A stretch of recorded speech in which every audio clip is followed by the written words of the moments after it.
Alright, so ladies and gentlemen, Discord, howdy. I'm Paul Hossler, otherwise known as Mako. With me is the amazing, the Saint. Nate the Saint. Nate Taylor. And I'm going to go ahead and flip this around and we can talk about some of the things that you guys have found to be important. How do you do that? Oh, flip. No. Whatever. I guess we can just flip this up. You want to... why isn't it flipping? Whatever. No. Alright, so wildland stock. A lot of people are expressing some uncertainty over that, especially with the stocking levels being kind of questionable. Your filter that shows like there are a few of these items or a medium amount of these items, very helpful I find. But what would you say to those folks who are having some anxiety about that wildland stock? I share your anxiety. It's we're really, I wish we could have tons and tons and tons. Like the hard reality is we don't have enough working capital to buy a million sets. Like, it ties up everything. Like we put our order for Wildlands in a couple years ago, and like if we'd been sitting on, if we'd ordered another $500,000 worth of stock, it's like we'd probably be out of business right now. Going through COVID, it's rough. So we order as much as we can, but once again, we're a tiny company. I mean, we're like the third of the company is here in the booth. Like it's and they're great people, each and every one of them. Thank you. So we're gonna do a reorder.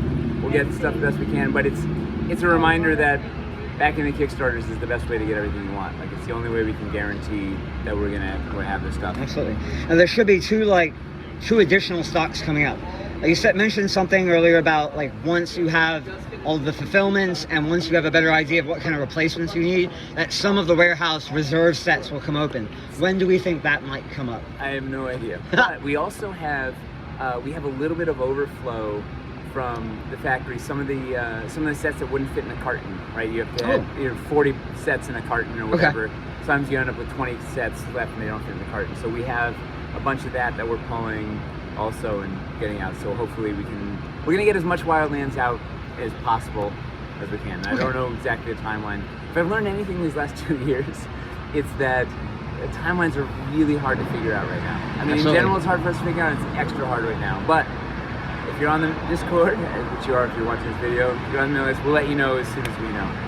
And then eventually we'll be putting in an order to the factory to say, hey, start printing out some more Wildlands. And basically, as soon as probably Thursday, we're gonna be like, we got to get this thing cooking and get get the next batch of stuff will be. But it will not. We can't do everything. Like it's going to be, once again, we had like 200 sets or something in the Kickstarter. We're not, not be able to order that breadth. So join the Kickstarters because that's the way to get what you want. Okay, so the next topic we're talking about is the wish list. I'm actually a real big fan of it. There was a little bit of a learning curve. It was pretty gentle. I populated all of my, I need this, maybe later, unobtainium. And it's been really helpful for me. And I know some people on Discord have started getting used to it and started, really to take advantage of that. Are y'all able to populate your demand estimates with information from the wish list? First of all, I'm glad it's helpful. I'm glad it's working. We're trying hard to make it as friendly a store as we can. Once again, a small team, we're a little stretched. We're little by little making incremental improvements. I don't know about populating it based on the number of things in the wish list, but that's something we should put on our internal wish list. That's definitely it's a good idea. Yeah. So one recommendation I had was, is there a way that we could take that information and populate like a counter? So for example, I could get on Discord and be like, ladies and gentlemen, stairway to violence, that's a bad example. Let's say banks. Banks are only 100 orders away from 500. If we all pile in on this, maybe we can kick that up to 500. No, it's a good idea. I mean, at the end of the day, we're open to better ways to figure out what sets to get for you folks. Like we want to get the sets that people want, because it kills us if we order a whole bunch of stuff and it doesn't sell. It's eating up a bunch of working capital that's just sitting in the warehouse. It means we can't order the other sets we want. So if there's better ways to figure out the sets that people want, we'd love to chase that. And maybe even some sort of pre-order thing. I know we've flirted with the idea and whatever, but we're behind it. Yeah. So we could look at something like that. I think it's a great idea. It'd be nice to have some tools as the the fan base, as the consumer customers, Yeah. for us to better organize ourselves. Yes. To be like, hey, we all came together Yes. and we agree we all want this. Because one thing I have learned in the past is sometimes people say they want a thing, Sure. but then they don't actually buy the damn thing. so True. like a pre-order might be good because then you have to put a little money where your mouth is and like really confirm that you want Okay. it. All right. Bonus lightning round on wish list. Isn't this already a lightning round? Choice restocks. Crystal Caverns Yes. have popped up huge on the Discord. Yeah. But the cost makes it prohibitive. So what is the way forward for Crystal Caverns?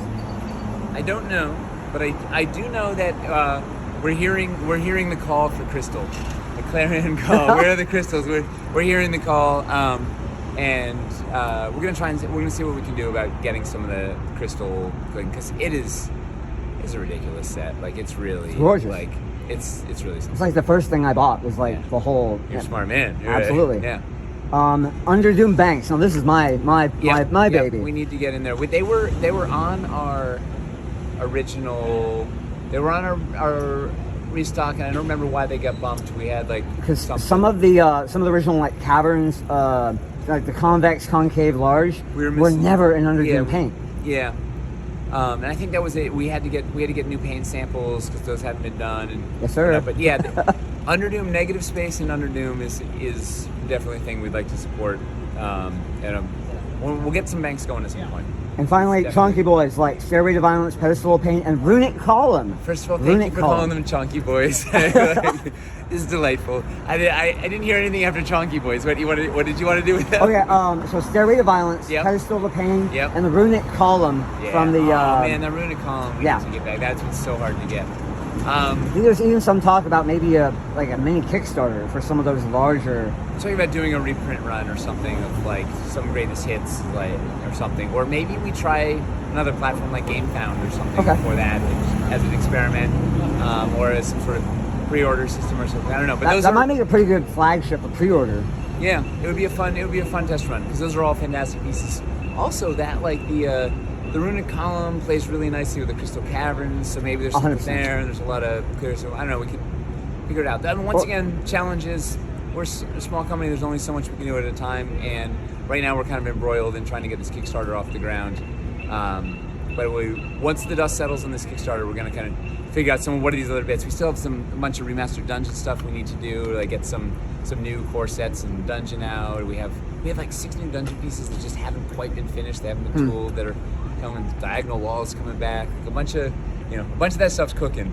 But none of it will happen probably as quickly as anybody wants. But please keep telling us what you do want, right? It's really, really, really, really helpful to us to know what you guys want. Like, we are listening. Oh, we appreciate We can't always that. necessarily move as quickly as you'd like, but we will. We are listening. All right, let's talk some Cities Untold. Now, Wildlands is going to be hard to follow. I don't care who or what you are. Wildlands inspired and was amazing in ways that I don't think any other Dwarven Forge product has ever been. And that was my biggest worry actually going into Cities. I was like, what are we gonna do now? Like we set the bar we went from 11 to like 100. I'm like, Absolutely. So okay, what was the actual question? The actual question is, so I think a lot of people on Discord are looking for some real inspiration. They're looking for that, wow, I would, sell my soul in order to acquire this piece. Some of the things they've been talking about, there was a lot of buzz about the stained glass windows that you sort of demoed here at GenCon. Yeah. They need double high windows. They they need do. modular window tiles. They're looking for like Gothic Ravenloft. They're looking for like Holy Temple. They're looking for like Merchant Guild. So you have any comments on that? Yes. No, we have a double high. We have a double high confirmed. Thing is, we've been kind of holding. It wasn't ready yet. I didn't want to talk about it too much until we had it ready. It's not quite there yet, but we have some neat stained glass coming. We don't have like a wildly robust like modular windows that you can roll around or whatever. But I will tell you this. I think I was actually telling you this, Paul, in person. Like, Okay. we're gonna have the like the regular size walls and the double high walls, Could have a slot on the bottom, take an acetate, glossy and translucent acetate insert, so you'll be able to swap out your stained glass patterns. So we're going to offer, it'll probably have 4 or 6 different stained glass patterns that'll come with the windows, so you can swap them out. Okay. So you get a lot of visual variety, bang for your buck with each stained glass piece. One thing we saw on the Discord, and I'd love to give credit to who designed it, but it was almost like a modular window frame that had like extender brackets. So if you wanted a single floor window, you'd like put a top and a bottom. And there was an extender for a double high window, an extender for a triple high window. Is that something that you could potentially tool in, like a new modular window system? Not currently. So I saw the sketch. Oh, great! It was really good. Yeah. And I love this. Man, there's so many great ideas in the community. The challenge that we've been facing in general with cities is that we're trying to cover a lot of ground. So in general, rather than going all in and doing like 30 pieces on one theme, we'd rather do 5 pieces on 6 different themes and kind of have a bunch of variety. One of the challenges with the first cities was there wasn't really a lot of variety. It was very homogenous. Sure. So we're trying to give a lot of variation, a lot of variety, a lot of visual variety. So we're not really going in as deep on a lot of themes as we should. This is one of the reasons we're not doing sewers or catacombs in there, or even continuing the streets. Like there's so much ground to cover that we had to be really selective about sort of where we were putting our energy and how far we could go in each zone. Okay. And that probably the second kind of, I'm not gonna say grumble, but talk is the variety in the roofs. Like I saw, some pretty amazing architecture that y'all had in geometry going on there, but we want more. Yeah, and of course. we I like your kind of the breakout for the balconies and the angularing on the walls, but we want more. So is there? Can we see some rounds? Can we see some rounds or not? We have right now. We have the modular roof system, which will have a straight, a hip, a valley, a diagonal, which we haven't seen out there yet. Okay, great. And by out there, I mean on the GenCon floor. Sure. We have the sort of. We have a 2-inch peak, which we haven't seen out there yet, and we have a soft, shallow pitch shed, which will be 4 inches long. Great. But that's all we're doing right now as the core modular roof system. There's rake soffits for the edges to give some more visual variety to the edges. That'll help give character, and they're going to be in 2 different paint schemes. So I'm hoping that's going to give enough variety, particularly in conjunction with the existing roofs, as well as we've confirmed previously we have a thatched roof, a 1-piece roof thatched roof that takes the fogger. Oh, that's gonna be cool. Yeah. Yeah, I think I showed you a little video of like the incomplete cast that like. Maybe I'll show you secretly off camera. Oh, check it out. Great. Yeah. Haha. Hey, you came to GenCon. And then a lot of people are asking for like a variety of balconies. Like I think we have like 2 or 3 to choose from now. Right we just now, want like 100 balconies. All right, here's what we got. So we have 2 dedicated balconies slotted, one for wood and one for stone. So there'll be a really nice curvy ashlar one and a angular wood one that can take the scaffolding system. But the scaffolding system, which we have yet to really show in all its grandeur, we'll be able to attach using the biscuits, using the flat pegs. We'll be able to attach to like your 2nd story or 3rd story or whatever, or interior as like a mezzanine.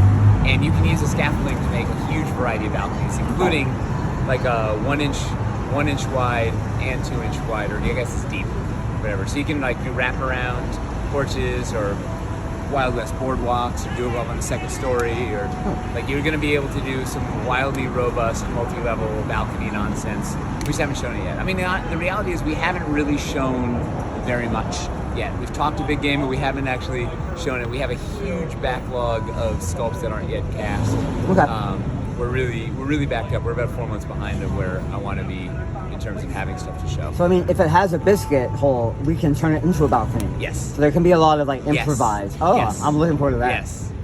And there's going to be really some fun places like the 1-inch high. I don't even have a name for the piece. It's a 2x2 kind of elevation block for the 1-inch elevation system that has biscuit holes on it, so you can use that to like balcony off. There's going to be some shenanigans that people are going to do for creating balcony options. Awesome. The biscuits are going to be biscuits breed balconies. That can be our new tagline. Love it. So, as an owner of the Imperial Street set, Yes. which is gorgeous, and It some is. other folks are looking for some of that interoperability, is there any way we could get at least one 45-degree angle Yes. brick piece? Yes. Okay, thank you. Thank you. That's all. That's How all I about need. this? How about how about we one up and make it double-sided? Alright. Oh, Let's you're see. blowing We my haven't mind. made it I yet, love but it. it's on the queue. That's great. Yeah. Can you reveal what the other side is? I can't remember. But we have it's diagonal backfill, so you can get your diagonal walls in line with your streets. Perfect. Love it. And I don't remember what the other side was. I don't know if anybody's here. Great. All right. Next up. So, a lot of people are have a difference of philosophy on ashlar. Personally, I love the corner post. Like I love the butterscotch, the rich color, and the white. Yeah. I loved it, and the white dry brush on top. Some people hate it because it clashed with the ashlar wall. Well, me, I don't like the ashlar wall. It looks faded and washed out, Yeah. and like the white almost looks penciled in. Some people have said that Cities Untold looks a little unfinished. Duh. Well, because it's unfinished. I mean, it's literally unfinished. And here's the thing: it's going to be unfinished until we're done, until we deliver it. Right? That's the amazing thing about Kickstarters. We get to show you a work in progress. We get to make improvements along the way, and you guys trust us to make something that's going to be amazing, and eventually we'll deliver it to you. So I would tell you, make your walls look more like your corners, and other people on the forums would tell you, make your corners look more like your walls. It's been the ashlar paint scheme has been a long exploration for the dev team. We've been really messing around a lot, and I'm really happy with where we've landed. But we also we don't have enough to actually build out some big stuff yet. So it's really hard to say. It could evolve and change based on. We need to do a bunch of builds. Like we literally just those corner posts that are on there, the first ones. They showed up a day after I got here. We put them in. Like it's the first we're actually building something out. So we're gonna have to build. We're gonna have to play. We're gonna have to see what it looks like. And at the end of the day, we're gonna make what we think is gonna be the best holistically with the whole system. Right? Sure. We're looking for something that works with the existing buildings, is different from that, has its own identity, but can also stand alone. Can also have a good variety. And not everything will be for everybody. Although I do think that the rustic wood is going to be kind of for everybody. Rustic wood is It's tight. Like, such it is flawless. You're going to need it for everything. Every damn encounter you can just do with rustic wood. So that lets us kind of have a little leeway to try something with ashlar. Alternatively, you can take an ashlar wall, mail one to IME, mail one to Packerat. Yes. Find the Yes. top painters out there and submit it before the community, and we all vote. How about that? Democracy. Well, Beautiful. Challenge is it has to be something that we can replicate at a factory level. Okay. And there's a lot of we can't just do anything we want. Like at the end of the day, it has to be replicatable, and it has to be affordable, and it has to sort of work holistically with everything else that's going on. And there's a lot of factors in play. It's not just like you choose a color and go. So I was looking at the roofs, and I'm not the green and the faded ashlar. It didn't do it for me. Maybe it did it for some people, or the brown on top of there. What would you think about bronze roofing? I mean, to really drive that opulent stuff, because people have been saying they want WoW from ashlar. They just don't want a reskinned fieldstone. They want something like over the top. I think a lot of this, a lot of this you have to hold your judgment until you see all the everything in its entirety. We have some really, in terms of like elegant stuff. Right, Michelle is working right now on these rake soffit pieces for the front edges of the roofs that really elegant them up a whole bunch. In terms of the color, once again it was working, trying to figure out. Okay, we've got this terracotta, we've got this bluish slate. We're doing another 2 colors here, plus we have the thatched roof. So what in that 5-color lineup, like what's going to work as a 5-color lineup? So the green, we landed on the green because it didn't exist in the other things. It worked well together, and it kind of was, it looked rich and uplifting versus the existing, the terracotta, the slate, the dark, and the thatched all kind of down. So it was trying to find something that was bright and uplifting, maybe kind of goodly if you wanted to kind of good up your How about purple? Huh? Well, the dark roots have a purple undertone with like a. If you go look Yeah, at that's a them good. again, That's a good point. there was some cheating, and we were trying. Those were trying to find something that looked really. Could be kind of like an evilish, darker thing if you wanted to make a thing, but also weathered and beaten up. I don't know if you've ever been in Vermont, but like see the barn roofs there and wherever. Something that looked like it could be on a warehouse or a barn or a farmhouse or something kind of like more run down, a little desaturated, kind of like dull and whatever. That's what we're going for. We'll see how it all comes together. I'm pretty confident that it's going to look pretty amazing when it's together. So, what are you feeling about domes and minarets? How about that? I love them, and they will not be included. Yeah, no, I love. There's once again, we're running already up against piece counts in a huge way. Terrible. It is. That's why the modular roofs go so far, because you get so much mileage out of those pieces. Not at this point. At some point, I don't know if we've actually talked about this. We've been toying with maybe offering a few STL pieces. Ooh, I'm for that. I'm a printer. See what happens. There's something like if there's some one-off specific things, like maybe you don't want 20 domed roofs, but you'd want 1 or 2. Maybe that something like that would be a thing we could offer as an STL, and people could print a couple and paint them and use them. And similar, I don't know what pieces we're going to do. I'm not saying we're doing a domed roof, but like the example of we're thinking about experimenting with some STLs and see if those move, see if people enjoy it, see if it's a useful way to add some specific pieces that are not like high multiple pieces that would be hard to justify casting around. I mean, so we have our buy and sell channel on the Discord, and I know those of us who can print will be more than glad to help those of us who can't. Oh, that'd be amazing. So, print one for me instead of I'll print you one and send it to you. It'll be great. And then the last question everyone's asking, what's the mark on the wall for the Kickstarter release? I don't know. It's gonna be this year, but this year. I mean, there's not much of this year left. That's. I know it's rapidly diminishing. We're behind where we should be, and we're cooking ahead as fast as we can. I don't know. We've just sort of at every turn we've had unsurprising in this day and age, surprising setbacks and challenges that are just delaying things. But I don't know. I really want it to be. We wanted to launch September 18th, and that's so far not going to happen by a lot. I'm hopeful. October, November. I want to do it before Thanksgiving, but I don't know. We will, as soon as we have a date, we will let everybody know. But we're really we're having just a variety of setbacks that are slowing us down. Logistics. It's rough. Yeah, just across the boards. But we will get there. I mean, believe me, we're dying to launch this thing. Like we really want to get it out there and get it going.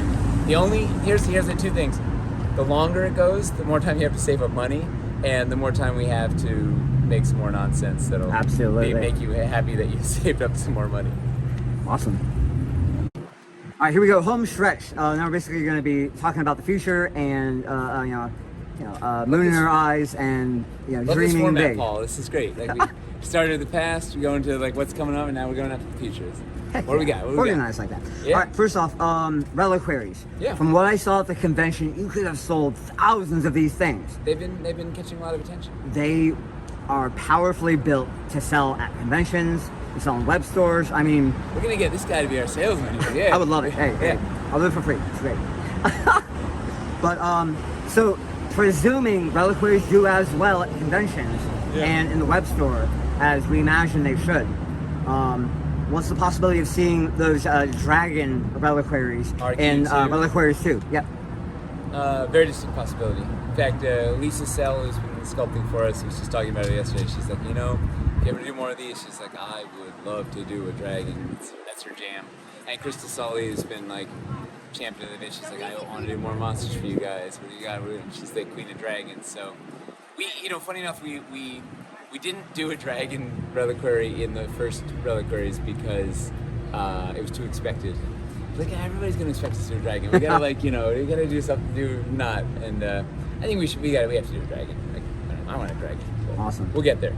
I'm talking about the artifacts from Reliquaries 1. Me personally, I've been bringing them up every week. Keep reminding us because they are. Yeah. I don't know if Cities 2 is the right time for it. I mean, you're gonna need every single SKU to deliver on the city's grandeur. I don't think it's the right time for it, and I don't know when, but it would be because they're small and high multiple bits. it could be a fun thing to experiment with a different format, like a pre-order or a straight-to-web store. Okay, or I'm all about that. Get my pedestal of paint and my artifacts. Really what we do is we could do, that's a long ways off, with like next GenCon or whatever. Okay. Have Relicers for sale and sell, premiere the little artifacts or something. That'd be awesome. I don't know. Yeah, it's good. Keep bringing it up because they're some really delightful little bits. Like they look beautiful when we saw really, them. Yeah. During the Kickstarter. Yeah. It crushed me that we didn't get to them. It was like, but we had to insulate ourselves. If we didn't hit our goals, like more pieces, it just means we're just gonna lose more money. And we gotta try and be smart and have longevity so we can keep making stuff. Okay. Let's talk about sci-fi a bit. I'm not a sci-fi guy, but wanting sci-fi. We're gonna make you a sci-fi guy. But having kind of followed you guys on your journey to sci-fi, like I'm interested now. I'm invested. So in order to get hyped up for sci-fi, what movies should I be watching to inspire me to start getting my home group together? That's a good question. First of all, I'm super excited for sci-fi. Second of all, we don't have a timeline. Sure. At earliest would be whatever 2023, and right now it's a small offering. We're aiming at about 20 pieces, but it's gonna be really cool. Like I'm really excited with what we've figured out so far. We have not yet locked our aesthetic, right? So we were kind of figuring out a bunch of potential aesthetics, but the references that sort of keep popping up, of course Star Wars comes up a lot because Star Wars, particularly the original trilogy. Firefly comes up a lot in our dev meetings.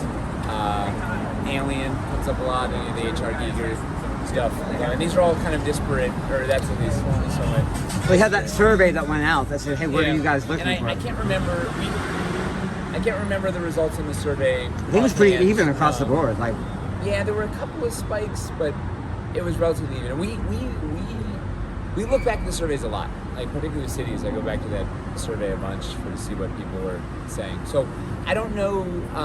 I don't know yet. We haven't locked in the style. We haven't done the style exploration yet. In fact, I just saw a cool artist here that we might bring in and do a little concept and see if we can dig up. Yeah, there's some good art here. So there's a bit of a arm wrestling match. So you have people like me who are so invested in fantasy. Yeah. They're like, give me some sci-fi that I can blend into my fantasy. And then you have the purists who've been like, you've been ignoring us for all this time. We want something pure in sci-fi. So how do you reconcile the two warring houses? That's I think we favor the pure sci-fi folks, but we're making it compatible scale. Yeah. We're making a compatible scale, so you can do your Barrier Peaks thing and just drop it into the Iron Thorn Mountains, and there's a buried spaceship or whatever. But I think at the end of the day, we need to do what's right for the sci-fi set, right? Like we need to. I don't want to shoehorn it into a thing of like, oh, we'll make it kind of like weird steampunky, so it can be an artificer thing or whatever. Like we have to do what's going to be best for the sci-fi set. And maybe that'll upset some people or whatever, but like fundamentally it's about making a really cool set, because what we want to do is use this as like a test drive, see what the feedback is, see what the reception is, see how excited people are, and then do a full-blown thing if it does well or whatever. And then if we do a full-blown thing, then we can do a bunch of styles, because there's a lot of room for styles in sci-fi. I mean, you could paint it Imperial, you could paint it Rebel Silver, you could paint it Rusty, Radioactive, Infested. I mean, like the customization is huge. Yeah, and I mean just all the variety of styles within sci-fi, and then much less planetary terrain and like there's just it is wildlands in space. There it is. You heard it confirmed. All right, let's talk about underground. So from talking to across the months, there's been some breadcrumbs that have been dropped out. Specifically, burrows. We call them beans, right? Burrows, sewers, and catacombs. The big three for underground. Am I missing any? Dungeons. We're pretty good on dungeons, all right? Yeah, there's a few tricks. Sure, okay. So burrows, we need 45-degree angles. Sewers, we need incline, declines, and 45-degree angles. And us newbies outside of melodies and sewer grades, and us newbies outside of resin don't have catacombs, never have. So is that the next Kickstarter that we're going to look to get underground? Maybe. So first of all, I I originally designed 45s for the catacombs, and I mean for burrows. I had a 45-degree system in there also, but we were like, let's just start simple and see if this works, and then we'll introduce 45s. But we definitely need larger chambers, need 45s. There's a bunch of neat stuff we can do with burrows. Would you say it's one of your least performing biomes? It's underlooked. It's an amazing. It's very niche. I love. It's burrows, great, and it doesn't get the love. It's kind of lost in there. But fundamentally, I would love to. I want to do a back underground KS that focuses on catacombs, sewers, and burrows, plus maybe a little bit of dungeon, maybe a little bit of cavern, whatever. But go back underground, and particularly those 3 biomes could be the driver. Well, maybe some good transition tiles as well, because we're fairly limited. We really need transitions. Yeah, it's a big one.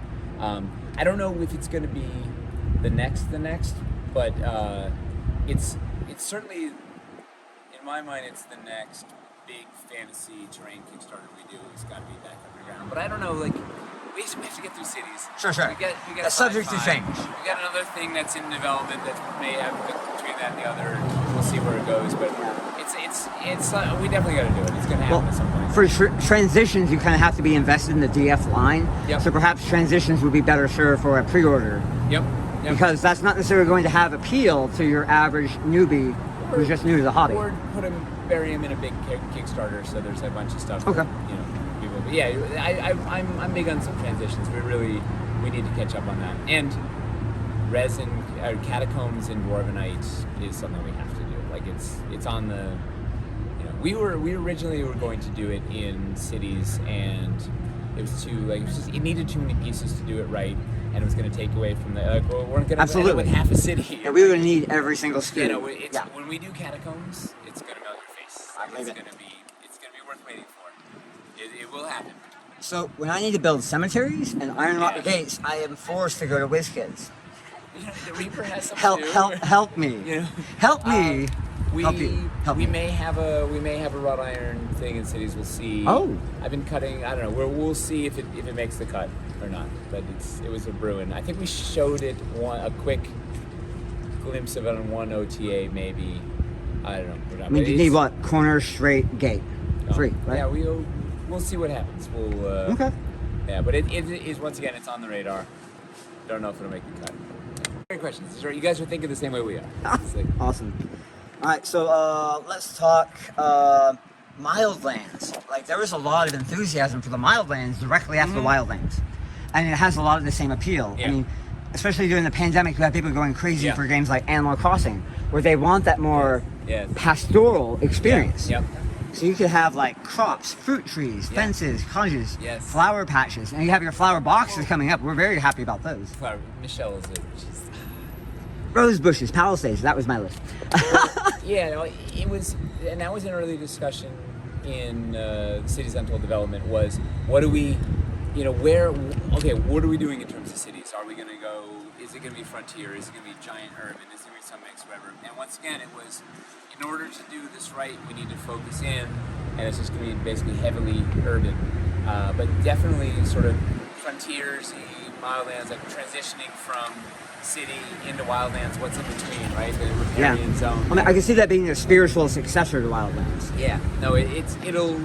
I don't know when and where. I don't have plans yet, but it's something that would be fantastic to do, and there's a lot of fun possibilities. And our buddies Kevin over at Galadoria Games just did Palisades in their last Kickstarter, and those outsold everything that was the main attraction of the Kickstarter, like outsold by Palisades. Like people are hungry for Palisades, we can do a Frontier Fort, like there's good stuff. In the meantime, you can get the Galadoria Games Palisades are pretty awesome. Very cool. So let's, and I'm gonna finish up here with the modular boats. Now, this is well beyond me. Like, modular boats has been a thing that we've been talking about for a while now. But, your seriousness in this was communicated to me in the mast hole in the modular, or in the Bayou barge. So, serious talk about modular boats. Here's the thing.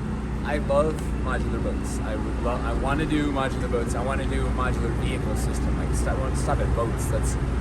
Maybe we'll do Ham Jam. I don't know. We'll see what happens. but it's not going to fit in this Kickstarter. So I'm like, Of course, I don't no, want, no. you know, we're often a little coy about trying to have some surprises. Like, we didn't really talk about stained glass and whatever. So I don't want to get anybody's hopes up. So I've been really like shooting down modular boats hard, so you weren't like, oh, they're just being coy. There's really going to be modular boats because there's dockside. Like, there's no modular boats. It's not because I don't love them. Like, at some point we will make modular boats and it'll be ridiculous. It's going to be outrageous. Like, Eli is like going nuts to do like just all this crazy rigging and how can you use these pieces and make it a siege tower and things like, you know, it'll be a system. It'll be a thing, but we're not going to do it here and now. That's why I keep sort of shooting at it hard, because I don't want to get anybody's hopes up. Because when we do it, it's going to be awesome. But it's not happening now, so that's why I keep like shooting at it. Because it's awesome. It'd be so fun. Like I mean, it's only a matter of time. Yeah, it's only a matter of time. Yeah. Are you considering having a terrain offering with it, like sort of a high seas pirate island adventure? Yeah. Joe Manganiello is dying to do Pirate Island. Oh, really? Yeah, he's like keeps hassling us. He's like, I need Pirate Island. Come on. Pirates. So I don't know. I don't know where it's all gonna fall. I'm thinking I'm gonna go back underground before we go there. But I don't know. It's almost like you have to eat your meat before you get your ice cream. Yeah, exactly. No, modular boats is full on ice cream. It's ice cream sundae with like caramel over it and whatever. but it's not that I hate them. I love modular boats. I want to do it, but we're like, I just don't want to get anybody's hopes up. Like, okay. That's hard. No modular boats. Well, hopefully I've done justice to my brethren and sister in the Discord. Yeah. Thank you. I'll leave it to you. Close with your final thoughts and remarks. I appreciate everybody's enthusiasm and all these good questions and thoughts and just commitment and help, and it's unbelievable. At GenCon here, we have a whole bunch of new people that are like, oh, I don't know where to start, whatever. And what do? We send them to Discord. We say, you know what, hop on Discord. We have such an amazing community, and they will help you. They all started at one point or whatever, and they'll give you some great guidance and tell you where to start. Like, get in there. It's really it means the world to us. Like the commitment and the enthusiasm and the grumbling and all of it. It's all part of it because you love it. You guys love it. We love it. We couldn't do it without your support. Thank you. Thank you, Paul, for taking the time. It was a pleasure. Appreciate it. Exciting.